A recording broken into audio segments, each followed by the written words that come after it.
இப்ப நடந்துட்டு இருக்கக்கூடிய ரஷ்யா உக்ரைன் பிரச்சனை ரொம்ப டேஞ்சரஸான பார்ட்ல இருக்கும் அப்படிங்கிறது போல இந்த மாசத்தோட தொடக்கத்துல ஹங்கேரியோட பிரைம் மினிஸ்டரான விக்டர் ஆர்பன் அவர்கள் தரப்புல இருந்து ஒரு ஸ்டேட்மெண்ட் இருந்தது.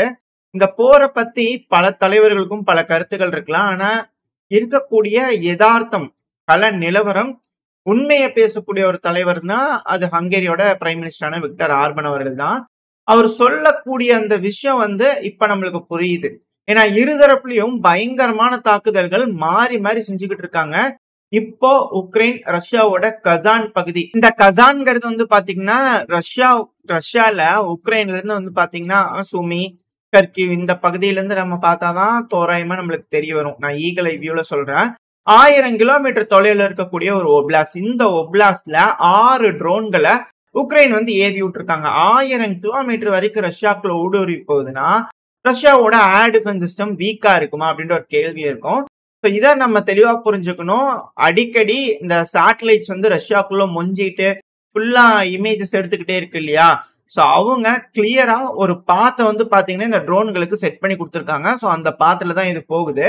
ரெண்டாவது இந்த ட்ரோன்கள்லாம் பாத்தீங்கன்னா ரொம்ப தாழ்வா பறந்து போகுது. அந்த ஒரு காரணத்தினால ஏர் டிஃபென்ஸ் சிஸ்டம் ஈஸியா மாட்டாது. ரஷ்யாங்கிறது சின்ன நிலப்பரப்பு இருக்கக்கூடிய நாடுல ஒரு மிக பெரும் நிலப்பரப்பு இருக்கக்கூடிய நாடு. அந்த ஒரு காரணத்தினால முழு வான்பரப்புலையும் நம்மளால பாத்தீங்கன்னா ஏர் டிஃபென்ஸ் சிஸ்டம் ப்ரொடெக்ஷன் கொடுக்க முடியுமான்றது சந்தேகம் தான். பட் இருந்தாலும் 6க்கும் மேற்பட்ட ட்ரோன்கள் அப்படிங்கிறது போல தகவல் வருது. ஆனா கணக்கின்படி 6, 7 இருக்கலாம்.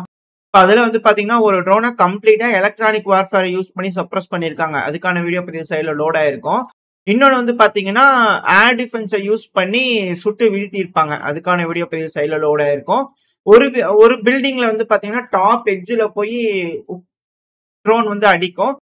ஒரு டைமுக்கு மேல பாத்தீங்கன்னா ஆக்சுவலா அந்த ட்ரோன்ல பார்த்து செட் பண்ணிக்கிறாங்க. அது தாழ்வா பறக்கணும் அப்படின்றதுக்காக நெரிசலான பகுதி இந்த ஹைரேஸ் பில்டிங் வழியா அது போயிருந்திருக்கணும். அது அங்க அடிக்கணும்ன்றதுக்காக இல்லை. ஆக்சுவலா அது டாப்ல இருக்கக்கூடிய ஏதோ ஒரு இதுல அடிக்குது. ஏதோ சென்ட்ரல் பில்டிங்ல அடிக்குதுன்னா கூட அது இலக்கா வச்சு அடிக்கிறாங்கன்னு நம்ம சொல்லலாம். ரெண்டாவதுனா சிவிலியன் வாழும் பகுதி, லோக்கல் சோர்சஸ், இது போல விஷயங்கள் அங்க இருக்கக்கூடிய வீடியோ பதிவு சைட்ல லோட இருக்கும்.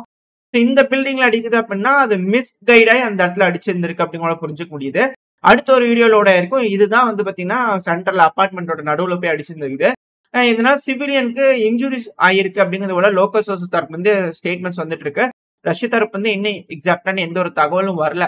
பொறுத்திருந்து பார்ப்போம் என்ன மாதிரியான ரெஸ்பான்ஸ் அவங்க கிட்ட இருந்து வருது, என்ன மாதிரியான செய்திகள் வருதுன்ட்டு. ஆனா இது போல ட்ரோன் தாக்குதல்கள் ரஷ்யாவோட கசான் பகுதிக்குள்ள நடந்திருக்கு. இது மிக பெரும் அதிர்வலைகளை ஏற்படுத்திக்கிட்டு இருக்கு. ஆனா இது முன்னாடி இருந்து நடக்கக்கூடிய ஒரு விஷயம் தான்.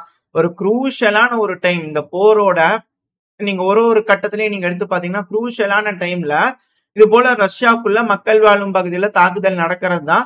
ரஷ்யாவும் அதுக்கேத்த மாதிரியான ரிட்டாலியேஷன் கொஞ்சம் பொறுமையா இது பண்ணுவாங்க. இப்போ இது போல திரும்பவும் சொரியறதுக்கான காரணம் இந்த இக்கட்டான சூழ்நிலை. இந்த கடைசி நாட்கள் இந்த அப்படிங்கிறது போல சொல்றாங்க இல்லையா, பைடன் அவர்கள் அரசாங்கத்துல இருந்து போறதுக்கு முன்னாடி ஒரு மிக பெரும் உதவியை உக்ரைனுக்கு செஞ்சுட்டு போகணும். மிக முக்கியமான முடிவுகள் எடுத்துட்டு போகணும். இப்ப அது செய்யணும்னா ஏதாவது ஒரு பெரிய விஷயம் உக்ரைனுக்குள்ள நடக்கணும். அது மட்டும் இல்லாம ரஷ்யாவோட ஒரிஸ்னிக் மிசைல் பாத்தீங்கன்னா உக்ரைனுக்குள்ள தாக்குதல் பண்ணும். இந்த தாக்குதலை பண்ணதுக்கு அப்புறமா உக்ரைன்ல பாத்தீங்கன்னா ஒரிஸ்னிக் மிசைல் உக்ரைன் முழுவதும் நடக்கிறதுக்கு வாய்ப்பு இருக்கு. அதாவது எந்த பகுதியில வேணாலும் தாக்குதல் பண்ணுவாங்க. அதனால கொஞ்சம் எல்லாம் சேஃப் அண்ட் செக்யூர்டா இருந்துக்கோங்க அப்படிங்கறத டெலகிராம் சேனல்ல பார்க்க முடியுது. அவங்க அதை எக்ஸ்பெக்ட் பண்ணிக்கிட்டே இருக்காங்க.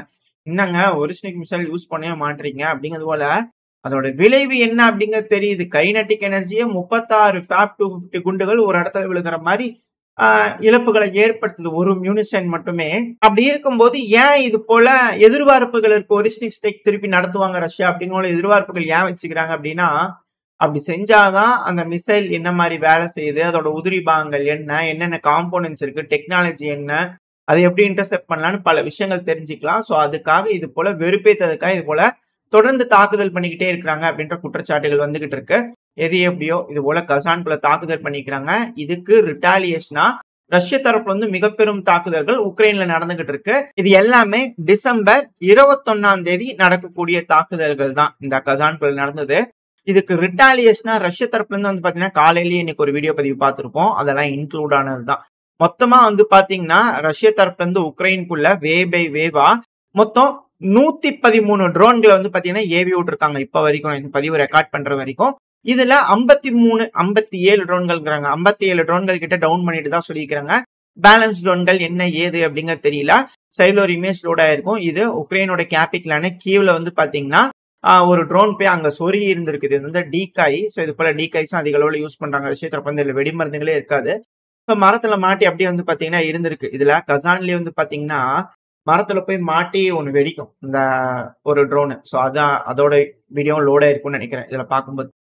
இதுல இருந்தது பேலோடு இருந்ததுன்னா வெடிச்சிருந்திருக்கும். அப்படி வெடிக்கல அப்படின்னா இந்த டீகாய் இது ஒரு டீகாய் பேலோட இல்ல அப்படிங்கிறது போல அர்த்தம். வெடிமருந்துகள் இல்லாத ட்ரோன்கள் அது பயன்படுத்துறாங்க. எதுக்காகனா ஏர் டிஃபென்ஸா ஃபுல்லா யூஸ் பண்றதுக்காக. அதிகமான ட்ரோன்கள் வரும்போது எதுல பேலோடு இருக்கும் எதுல பேலோடு இல்ல அப்படிங்கிறது போல தெரியாது. ரேண்டமா மிசைல் ஏவி எல்லா ட்ரோன்களையும் அடிப்பாங்க இல்லையா? ஸோ அதனால இழப்புகள் உக்ரைனுக்கு அதிக அளவுல இருக்கும். இது மட்டும் இல்லாம உக்ரைனோட சைட்ல வீடியோ பதிவுல லோட் ஆயிருக்கும். உக்ரைனோட பக்ரோஸ்க் பகுதியில் இருக்கக்கூடிய பேடகோலஜி, எனக்கு அந்த பேர் கரெக்டா இல்ல மெடிக்கல் டேம், அது ஒரு காலேஜ் இருந்திருக்கு. அந்த காலேஜ் மேல வந்து பாத்தீங்கன்னா பயங்கரமான தாக்குதல் பண்ணிக்கிறாங்க. அது கூடவே கிர்சன்ல இருக்கக்கூடிய ஆன காலேஜ், ஏன்னா பேடகாலஜி அது வந்து ஆன காலேஜ், அந்த பகுதியில வந்து பாத்தீங்கன்னா ஒரு ஹாஸ்பிட்டல் அது மேல வந்து தாக்குதல் பண்ணிக்கிறாங்க. ஸோ ரஷ்யாவும் பயங்கரமான தாக்குதல் பண்ணிக்கிறாங்க. இதனால ஒரு விஷயம் தெரிய வருது, இந்த போர் ரொம்ப குரூஷியலான டேஞ்சரஸான ஒரு பார்ட் நோக்கி போயிட்டு இருக்கு. இதுல யாருக்கு இனிஷியேட்டிவ் இருக்கு, அந்த டெம்ப்ட் பண்ணி எஸ்கலேட் பண்றாங்க. இருதரப்புல அவங்க கிட்ட இருக்கக்கூடிய டாமினன்ஸை காட்டுறாங்க. ஸோ இது யாரு ப்ராப்பரா யூஸ் பண்ணிக்க போறாங்க, இதுல யாரு மிஸ்டேக் பண்ண போறாங்க, குழப்பி விட்டு மீனை பிடிக்க முடியுமா அப்படிங்கிறதுக்கான வேலைகள் இறங்கியிருக்காங்க அப்படிங்கிறதோட சில அனலிஸ்ட் தரப்புல இருந்து இருக்கு. இது தேவையில்லாத எஸ்கலேஷன். பட் இருந்தாலும் ஜெலன்ஸ்கி அவர்கள் ட்ரை பண்ணிக்கிறாரு. ஒன் லாஸ்ட் ட்ரை அப்படிங்கிறது போல ட்ரை பண்ணிட்டே தான் இருக்கிறாரு. இதனால யாருக்கு என்ன லாபம்னு தெரியல. ஏன்னா மிலிட்டரி சைட்ல குறி வச்சு அடிக்கிறாங்கன்னா இட்ஸ் ஓகே. இதுக்கு முன்னாடி எப்படி செச்சன் பகுதியில் அடிச்சாங்க, அது மிலிட்டரி ட்ரைனிங் சென்டர்ல அடிச்சாங்க. இது போல ஏதாவது செய்யறாங்கன்னா ஏதோ மிலிட்டரி ரீதியா ஒரு இதுக்காக. பட் இது போல தாக்குதல்னால என்ன பெனிஃபிட் அப்படிங்கிறது தெரியல. தேவையில்லாம இருதரப்புலையும் பொதுமக்கள் பாதிப்படைகிறாங்க அப்படிங்கிற மாற்றுக்கருத்துல. ஸோ கொஞ்சம் பார்த்து சூதானமா இந்த பிரச்சனையை ஹேண்டில் பண்ணாங்கன்னா பரவாயில்ல. அப்படி இல்லைன்னா ரிஸ்கான ஒரு விஷயம் தான். இப்ப இதே போல ஒரு எஸ்கலேஷன் வந்து பாத்தீங்கன்னா மிடில் ஈஸ்ட்ல நடந்திருக்கு. மிடில் ஈஸ்ட்ல சமீபத்துல இந்த யெமன் ஹவுதிஸை டார்கெட் பண்ணலாம் அப்படிங்கிறதுக்கான யோசனையில அமெரிக்கா இஸ்ரேல் இவங்களே இறங்கியிருக்காங்க. ஏன்னா லெபனானை நியூட்ரலைஸ் பண்றதா சொல்றாங்க. சிரியால முடிஞ்சிச்சு. ஸோ அடுத்தது ஈரானு இப்ப அமைதியா இருக்காங்க. இப்ப அடுத்தது யெமன் ஹவுதிஸ் தான் வந்து தொடர்ந்து தாக்குதல் பண்ணிருக்காங்க. ஹமாஸே வந்து பாத்தீங்கன்னா இந்த அமைதி பேச்சுவார்த்தை ஒப்பந்தம் இது போல டீலிங்ஸ் எல்லாம் வந்துட்டாங்க அப்படிங்கிறது போல செய்திகள் வருது. பட் இருந்தாலும் அங்க பயங்கரமான தாக்குதல்கள் நடந்துகிட்டு இருக்கு. இப்போ ஹமாஸ் ரிட்டாலியேட் பண்ண ஆரம்பிச்சிருக்காங்க. அதுக்கான வீடியோ பதிவுகள்லாம் இணையதள பார்க்க முடியுது. பயங்கரமான தாக்குதல், மக்கள் வாழும் பகுதி, இஸ்ரேலோட ஸ்னைப்பரை தாக்குறது, டேங்குகளை அடிக்கிறது மாதிரி ஏகப்பட்ட வீடியோ பதிவுகள் ஒரு நாள்ல அதிக அளவுல வந்து பாத்தீங்கன்னா ஸ்ப்ரெட் ஆக ஆரம்பிச்சிருக்கு. அதுவும் வைரலா போயிட்டு இருக்கு. பயங்கரமான தாக்குதல் ஹமாஸ் இஸ்ரேல் மேல பண்ணிட்டு இருக்காங்க. அது ஏத்தபடியே யெமன் ஹவுதிஸும் ஒன்னும் சும்மா இல்ல, நாங்களும் இன்னும் களத்துலதான் இருக்கோம் அப்படிங்கிறது போல சமீபத்துல யெமனோட கேபிட்டல்ல வந்து பாத்தீங்கன்னா இருக்கக்கூடிய எலக்ட்ரிக்கல் இன்ஃப்ராஸ்ட்ரக்சர் எல்லாம் அடிச்சிருந்தாங்க. மிக பெரும் இழப்புகள் இருந்தது. பல நாடுகளும் கண்டனம் தெரிவிச்சிருந்தாங்க. இப்ப வந்து பாத்தீங்கன்னா அதுக்கு ரிட்டாலியேட் பண்றதுக்காக திரும்பவும் பெலிஸ்டிக் மிசைல இஸ்ரேலுக்குள்ள ஏவி விட்டுருக்காங்க. இஸ்ரேலோட ஏர் டிஃபென்ஸ் சிஸ்டம் இன்டர்செப்ட் பண்ண ட்ரை பண்ணிருக்கு. ஆனா அது ஃபெயிலியர் ஆயிருக்கு.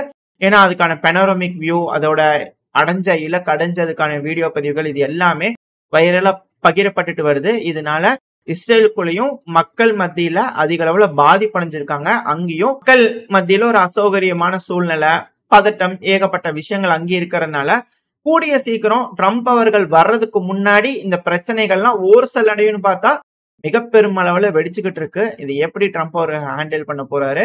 இஸ்ரேல் பேச்சுவார்த்தைக்கு உட்பட்டு அட்டாக் பண்றதை ஸ்டாப் பண்ணிட்டு இந்த சீஸ்ஃபயர் வந்து பாத்தீங்கன்னா நடக்கும் அப்படிங்கிறது போல இருக்குமா, இல்ல இந்த யெமன் ஹவுதிஸை நியூட்ரலைஸ் பண்ணதுக்கு அப்புறமா இந்த பிரச்சனையை முடிக்கலாம்னு நினைப்பாங்களா அப்படிங்கிறது தெரியல. என்ன பண்ண போறாங்க அப்படிங்கிறது பார்க்கலாம். இதுக்கு என்ன மாதிரியான ரிட்டாலியேஷன் இஸ்ரேல் தரப்பு இருந்து அமெரிக்கா தரப்பு இருந்து இருக்குன்னு பார்ப்போம். ஏன்னா எங்கேயா கொண்டு போய் குண்டகடிக்கு போய் போடுவாங்க. என்ன மாதிரியான தாக்குதல்கள், இதுக்கு ரிட்டாலியேஷன் அமெரிக்கா தரப்புல இருக்கு அப்படிங்கிறத பொறுத்து வந்து பார்க்கலாம். இதோட இந்த பதிவு நான் முடிச்சுக்கலாம். இந்த பதிவு எப்படி இருந்துச்சு, உங்களுக்கு பிடிச்சிருந்தா லைக் பண்ணிட்டு உங்க ஃப்ரெண்ட்ஸ் அண்ட் ஃபேமிலியோட ஷேர் பண்ணிக்கோங்க. அது கூட மறக்காம இந்த பதிவு பத்தி உங்களோட கருத்துக்களை கமெண்ட் செக்ஷன்ல சொல்லுங்க. இந்த பதிவு நல்லா இருக்குன்ற நம்பிக்கையில அடுத்த போய் உங்களை சந்திக்கிறேன். அது வரைக்கும் ஸ்டே சேஃப். பை.